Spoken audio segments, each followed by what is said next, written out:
Во оваа подкаст епизода ќе зборувам кои се можните причини што доведува да водиш бизнис 5-10 години, имаш тим, а се уште си заморен и работиш по 10-12 часа на ден.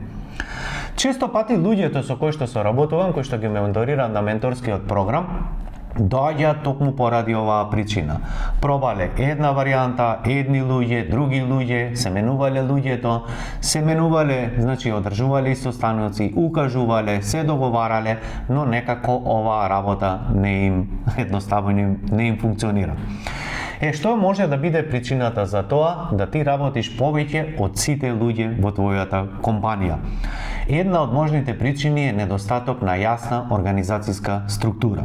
Тоа би значело, иако можеби во твојата компанија имаме сектори, имаш производство, имаш набавка, имаш продажба или како и да е, можеби само не е јасно објаснето, нацртано, можеби не постои, доколку немаш организацијска структура, не постои опис на работно место, што значи за секој еден од твојот тим човек да има јасно која му е неговата задача, што ти од него очекуваш, што тој треба или таа да работа во текот на денот, како ова лице би знаело дали ја испорачува вредноста и резултатите за кои што сте се договориле и на крајот на денот да знаеш што тој или таа може да очекува од тебе, односно каде му почнуваат и каде му завршуваат ингеренциите, а со тоа и неговата одговорност.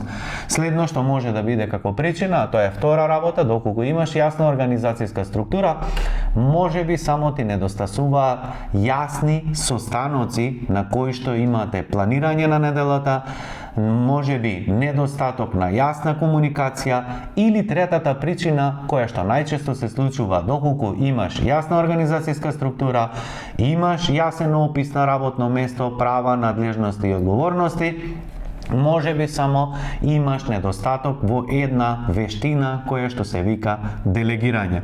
Еден од учесниците на програмот кој дојде вели работам по 2-13 часа на ден, токму тоа беше и причината за која што дојде. Човекот има успешен бизнис, има 2-3 милиони евра годишен промет, има 25 вработени, секако дека нема да го откривам неговиот идентитет, послужи го примеров, искористи, научи нешто од него, не е битна личноста.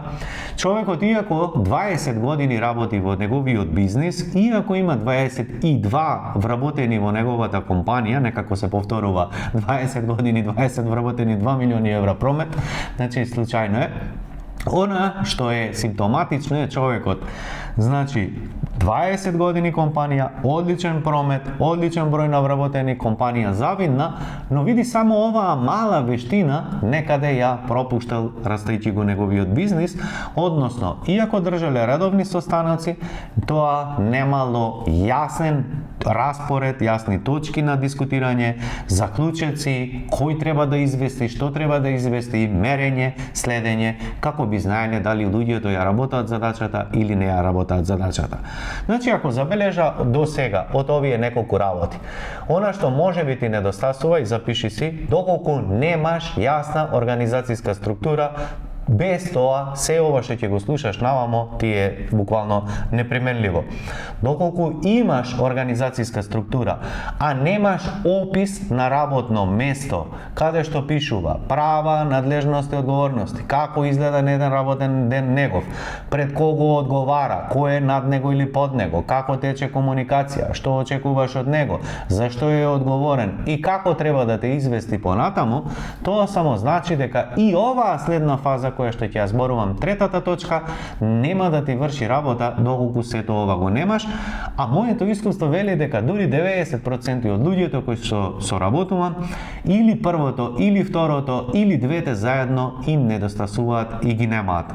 Да не должам премногу, за ова работа веќе сме дискутирали, за организацијска структура и за опис на работно место. Ако немаш до сега, ако се првпат го гледаш ова видео или мене, можеш да се навратиш на претходните видеа во кои што зборуваме како се гради, како се дефинира, а денеска ќе зборувам за една од најчестите причини, а тоа е делегирање на задачите.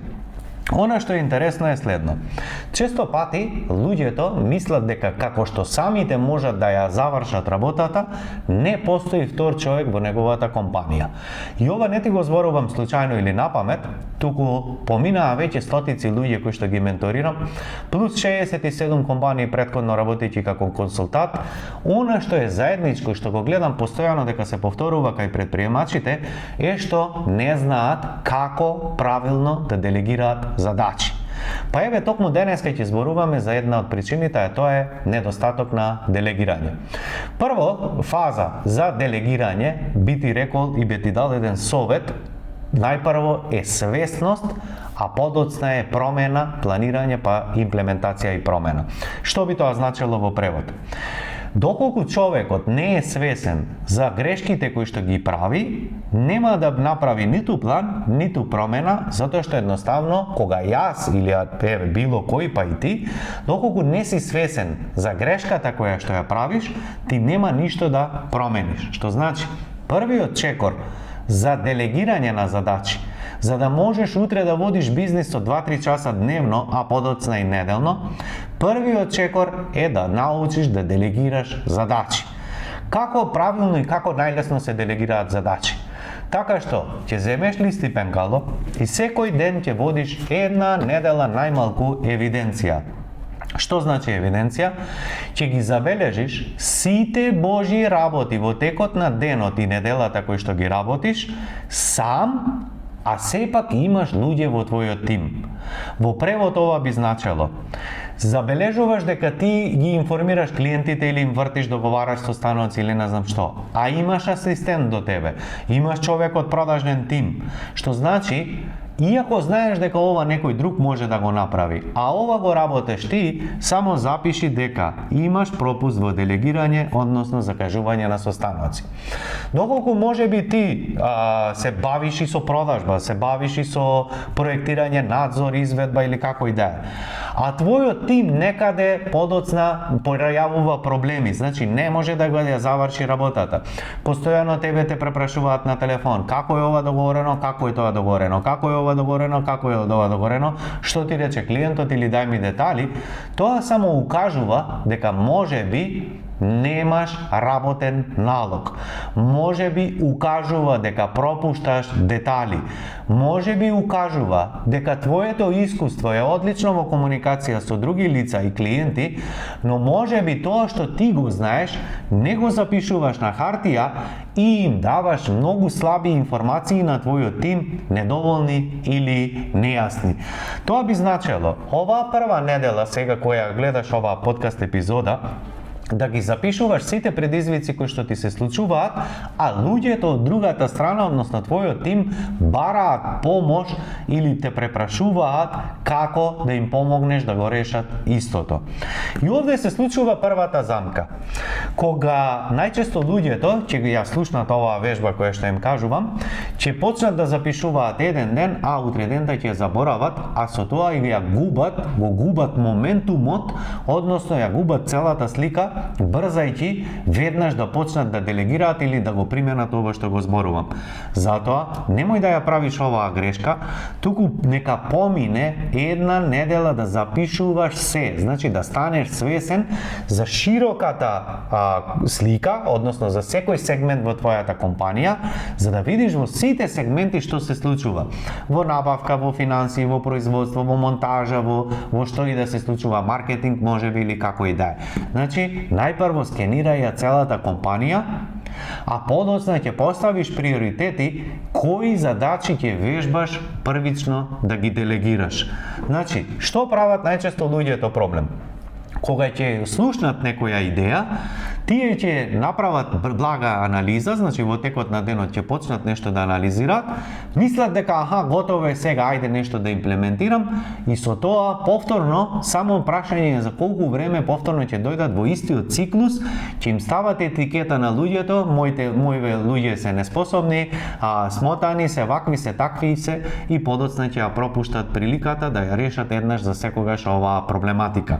Значи, Првиот чекор, повторно ќе повторам, е дека ти треба свесност за да забележаш за кои се можни работи те препрашуваат луѓето во твојот тим. Следна работа, кога ќе запишеш кои се предизвиците, те молам, земи чекор по чекор и разгледај поставувајќи си го ова прашање. Дали овој човек што ме прашува некаде има напишано како тоа се прави, по кој редослед функционира и како да знае дали добро ја завршил ова задача. Или, ако добро ме слушаше, ако добро забележа, ова што ти го објаснувам, значи, дали постои готов рецепт, готов терк или процедура, протокол, како сакаш, во која што ти, како собственик на компанијата, си објаснил и си запишал како секој еден член во твојот тим би знаел како треба да постапи во ова зададена нова задача. И знам дека сега ќе помислиш, па знаеш, овие од продажба ми се 5 години, од производство ми е 10 години, па постојано ме препрашува, абе, не се вчерашни, тие сите се искусни, и јас се согласувам.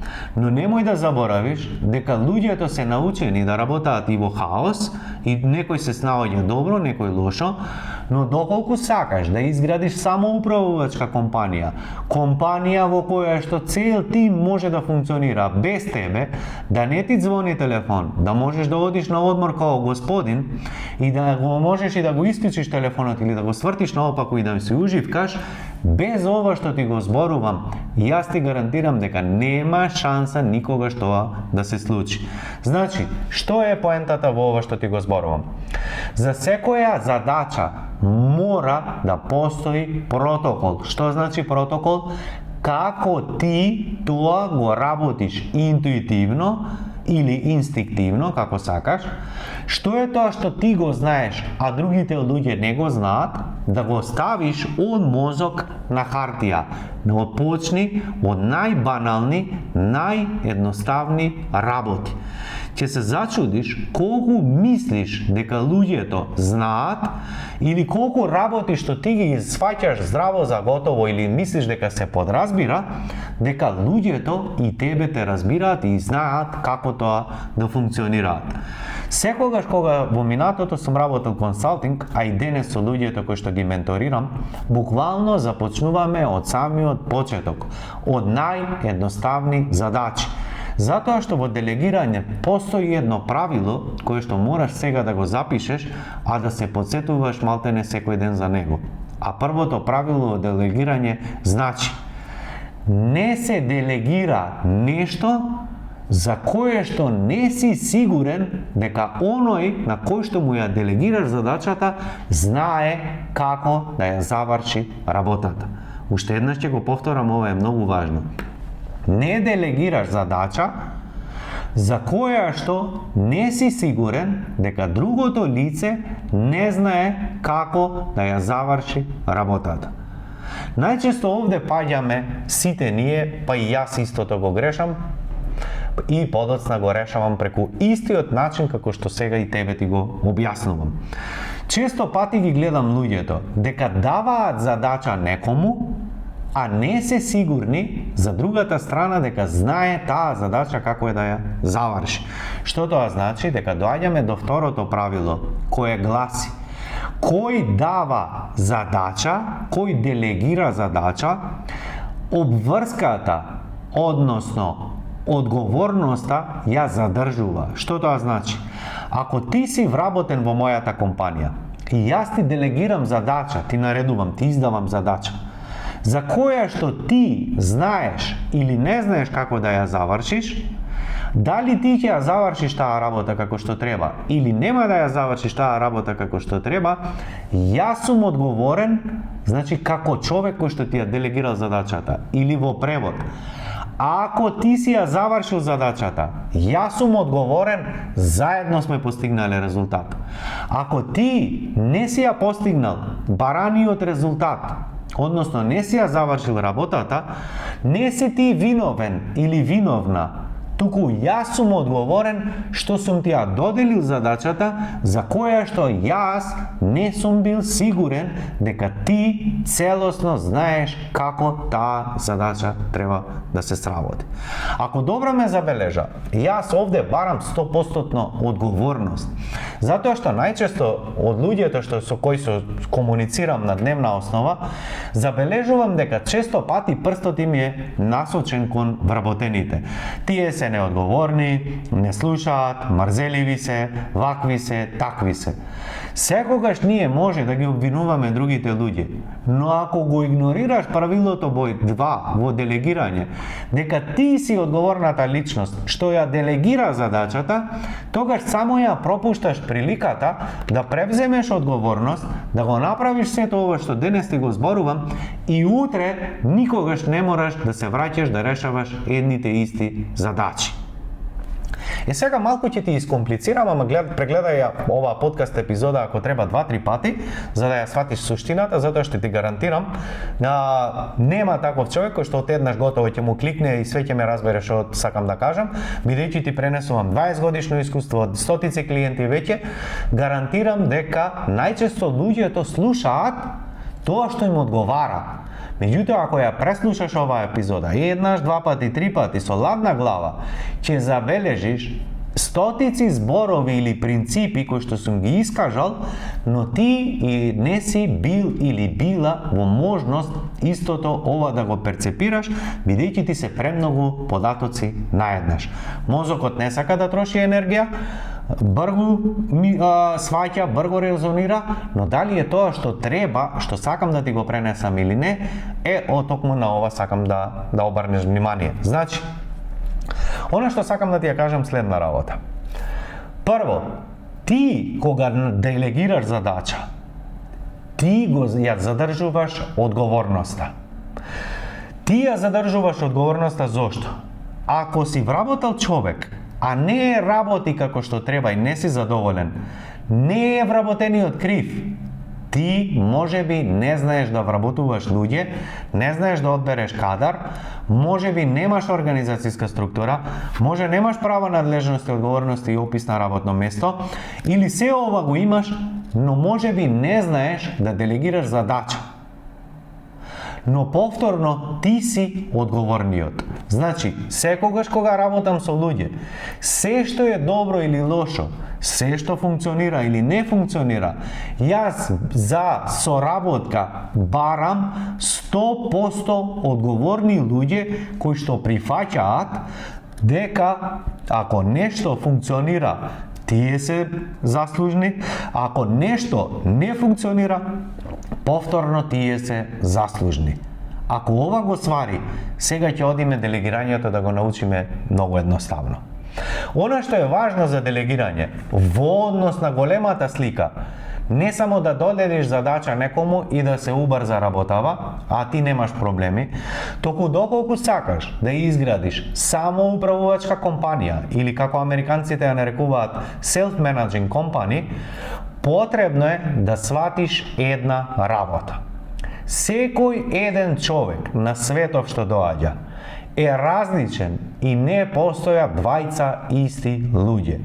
Тоа би значело во превод, како што не постои отпечаток од кожа од 7 милиарди ако сме на планетава и уште стотици милиарди наназад од кога почнато човештвото, тоа значи дека секој еден човек што доаѓа на планетава е различен и не постојат двајца идентични луѓе, па макар да се и еднојајчани близнаци. Ова значи дека треба да бидеш предпазлив во оваа работа што ти ја објаснувам сега. Најважно од се е број 1 да дознаеш која е твоја единствена способност, значи мајка природа или Господ те дал таков, во која што не постои човек како тебе. Може би ти си насочен кон луѓе, се мрежуваш, лесно запознаваш пријатели, лесно склопуваш пријателства, брзо се адаптираш, одлично се прилагодуваш, одлично стекнуваш пријателства, тие пријателства се преточуваат во клиенти долгорочни. Може би одлично комуницираш, ги мотивираш луѓето во твојот тим и останато. Ова е еден чекор да е твојата единствена способност. Но може би си интровертна личност, човек кој што не сака да стекнува пријатели, не сака да се меша во јавност, а си одличен аналитичар. Значи, како што ти можеш да воочиш грешка, како што ти можеш да воочиш и да направиш стратегија, како што ти можеш да направиш совршен производ, совршен код, совршена услуга или производ, токму ова е твоја единствена способност. Слушај ми ја сега поентата. Она што за тебе представува лесно, за тебе е лесно затоа што можеби во градејќи ја или работејќи на оваа твоја единствена способност, можеби си поминал стотици илјади часови градејќи ја твоја оваа единствена способност и можеби програмирање од најкомплициран код за тебе е заебанција и го правиш тоа совршено. Може би твоја единствена способност е да направиш совршен дизајн. Може би твоја единствена способност е да направиш совршено парче гардероба, совршено парче мебел, да производиш најдобра куќа, зграда, ограда, немам појма што да се бавиш со твојот бизнис. Може би твоја единствена способност е дека си одличен стоматолог и одлично правиш совршени заби и одлична насмевка. Може би си совршен во твојата единствена способност за било кое подрачје во на твое поле на интерес. Но немој да забораваш дека си поминал или поминала стотици часови, години наназад, проучување, работа, обиди и грешки, пребаруваш на YouTube, одиш на семинари, читаш литература и книги, не спиеш навечер проучувајќи како тоа да функционира многу подобро.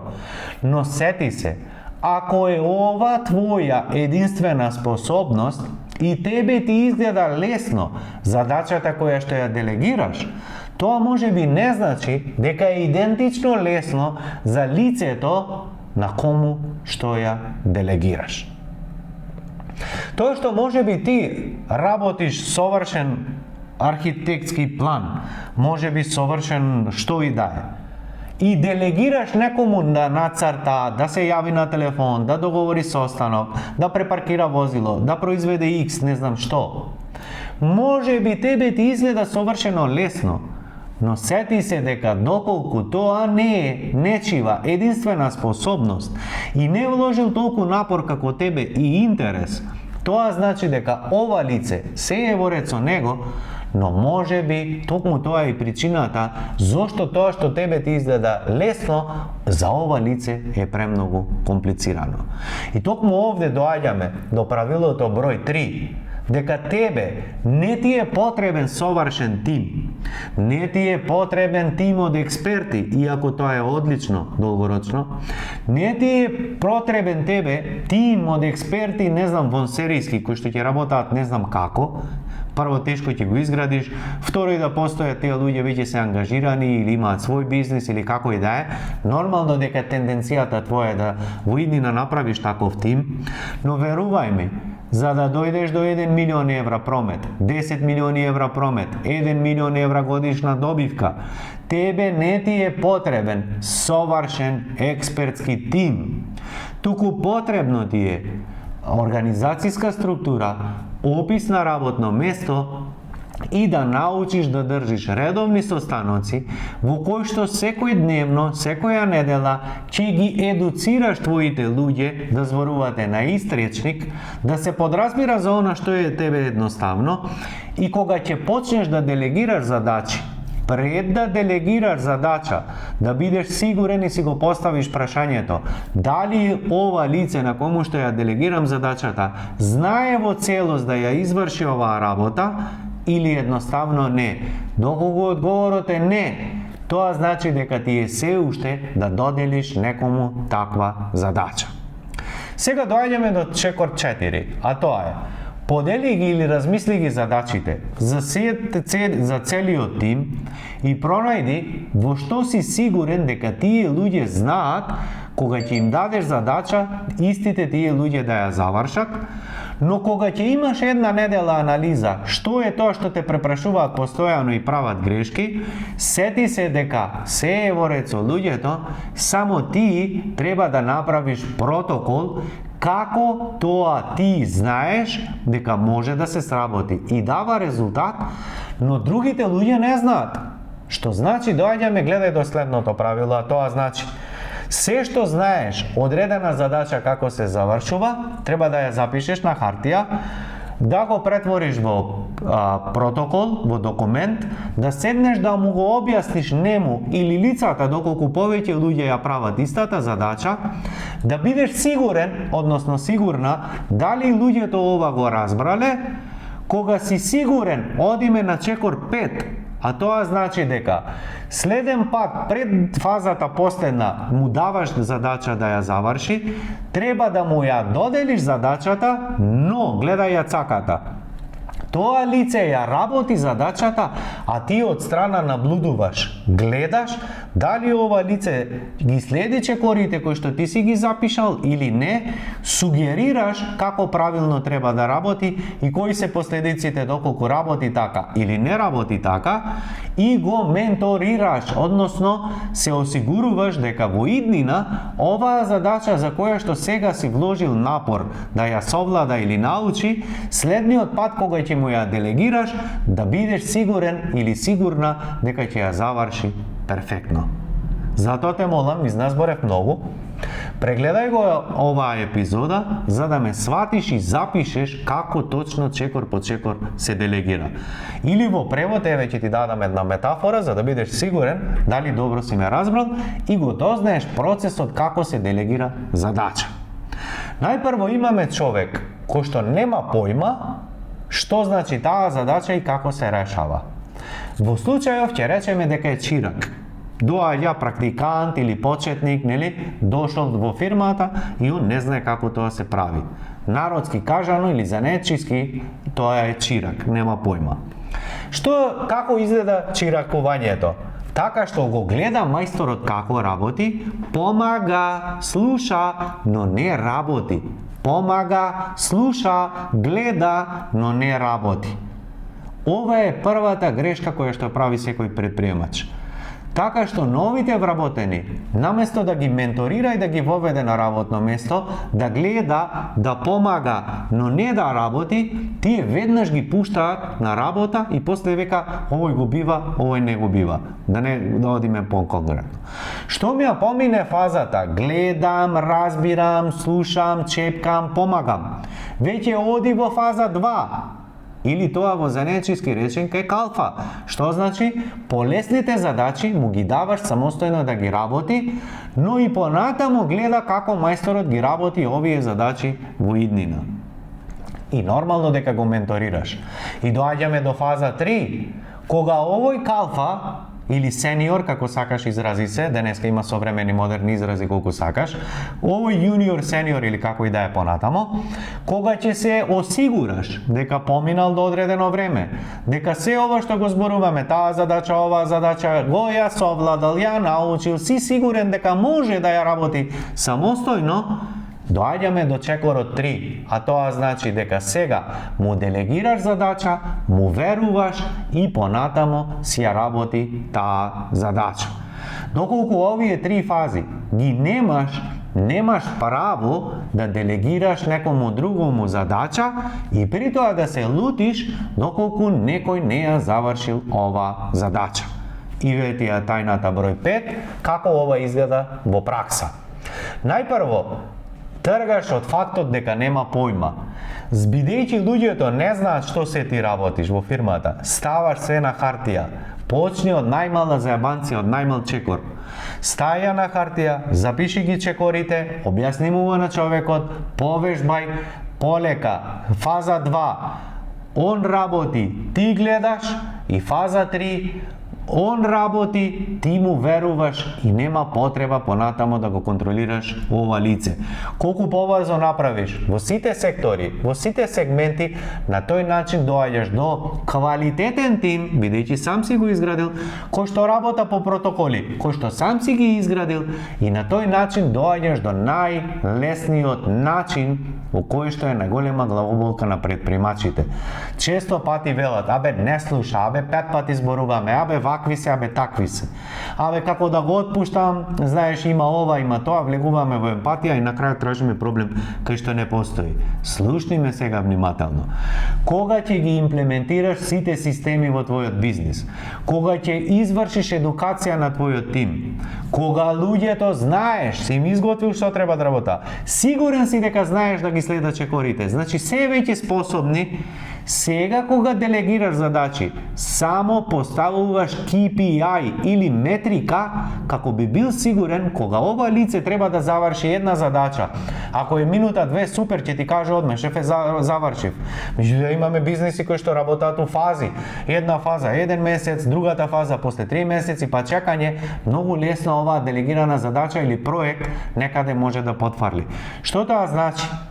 Кога ќе бидеш сигурен или сигурна дека твојот тим ова се го знаат, јасно име, имаш протокол и се останато, и имаш поставено метрика да те известува до каде оди овој проект или делегирана задача, сега ти е животот и бизнисот многу едноставен, во кој што само ги прашуваш луѓето, супер, ако работаат и секако што треба, супер. Меѓутоа, ако нешто не функционира во твојот бизнис, односно лицето не ти испорачува резултати и покрај направените системи, и покрај извршената обука, и покрај поставените KPI, и покрај сето твојот вложен труд, некој ова не го почитува и не го прави, тогаш ти е многу лесно. Доколку лицето не постапува, тогаш ти е многу лесно, затоа што само имаш еден разговор и да го примениш правилото во вработување, а тоа гласи вработувај полека, а отпуштај подхитно. Тоа значи доколку се ова ти си го завршил, а лицето понатамо си тера по своје и не сака да функционира, тебе многу ти е лесно да му дадеш отказ. Но најчесто луѓето делегираат половично, нецелосно, необјаснето и на крај функционираат по 10-20 години во бизнисот и никогаш тој бизнис не функционира без нив. И па тука започнав и тука ќе ти ја завршим приказната со Игор. Што направивме со Игор? Седна Игор и запишуваше цели, се извинувам, 2 недели за да биде свесен што се случува кај неговите проблеми. Ги групиравме тие проблеми и ги запишавме по тежина, од најлесно до најтешко. Направивме за најлесната задача, верувајме, се нервираше зошто вработените, иако има паркинг за вработени и паркинг за клиенти, зошто секое утро морал да им објаснува на вработените и да се кара, абе ви реков, вамо треба да ги паркирате, ова е ваш, ова е нивни, ваков, таков и постојано. Што тоа значи? Дека Игор седна да направи протокол во кој што објаснува правило следно. Ова е паркинг за X, кој како доаѓа се паркира тамо, доколку се оди како што треба, супер, доколку не се почитува како што треба, која е одговорноста на луѓето. Игор направи план, Игор направи документ, направи работен состанок, како сега се сеќавам, петок 12 часот, ги собра сите вработени и им го објасни. Побара од нив да му се подпишат сите дека го сватиле ова за што Игор зборува, односно планот за паркирање. Кога се осигура и ги праша сите, кај треба да паркираш тамо, кај треба да паркираш тамо, кај треба да паркираш тамо, кај треба да паркираш тамо, значи сите сватиле, сега животот ти е многу едноставен. Значи кога ти си сигурен дека оваа задача, паркирај се на место знаеш каде, си ја објаснил и лицето ти подпишало, сега ти е лесно, ти си возрастен, тој е возрастен, нема потреба зашто да зборувате 100 пати за иста работа. Тоа значи дека ако од денес некој не го почитува ова правило, само бира човекот да не ги почитува одлуките кои што си ги донел ти. Со ова лице има една опомена, на втор жолт картон, третиот картон не постои, туку е црвен. Ова правило, доколку тоа е најдобриот твој вработен, абе промет ти прави, абе чуда, не знам што, Бркај го подхитно, затоа што доколку ова нема да го направиш за едно обично моќано паркирање, ти нема ништо да направиш за сите подкаст епизоди следни кои што ќе ги зборувам, како да изградиш самоуправувачка компанија, затоа што ќе немаш храброст и муда да донесеш одлуки за обично паркирање, а не па да не збориме за некои планирања, KPI, продажби, чуда, системи и следно понатаму. Прегледај ја оваа подкаст епизода, а она што го ослободи Игор да денес работи само 2-3 часа неделно, буквално во цела компанија запиша протоколи, запиша системи, редовни состаноци, едукација со тимот и нормално е дека денеска нема потреба ништо да делегира, бидејќи секој си знае што му е работа, како тоа се прави, што значи доколку ова не го имплементираш и понатамо не е прашање дали, туку 2026 година, јас ти гарантирам со глава дека и понатамо ќе работиш по 15 часа на ден, и сабота и недела, и викенди, и телефонот ќе ти звони, и вработени ќе ти звонат, и од дома ќе ти звонат, и ќе се нервираш. Сети се само дека оваа задача не ти е завршена. Се надевам дека ти користи оваа подкаст епизода. Она што сакам за крај да ти кажам пиши коментар под ова видео која е таа една минимална, никаква, една мала задача која што ќе го примениш сето ова, ќе ја делегираш само да те охрабри да видиш дека ова во пракса функционира што ти го зборам, а кога еднаш ќе видиш дека функционира, натаму ќе се охрабриш да буквално да ги запишеш сите системи и ги имплементираш во твојот бизнис. Запиши ми една мала промена, односно мала задача која што ќе ја делегираш. Колку повеќе ги имаш такви на микро на најобични во текот на денот, ќе забележиш дека ти се ослободен 1 час, 2, 3 као заебанција у денот у неделата. Се гледаме во следна подкаст епизода. Поздрав!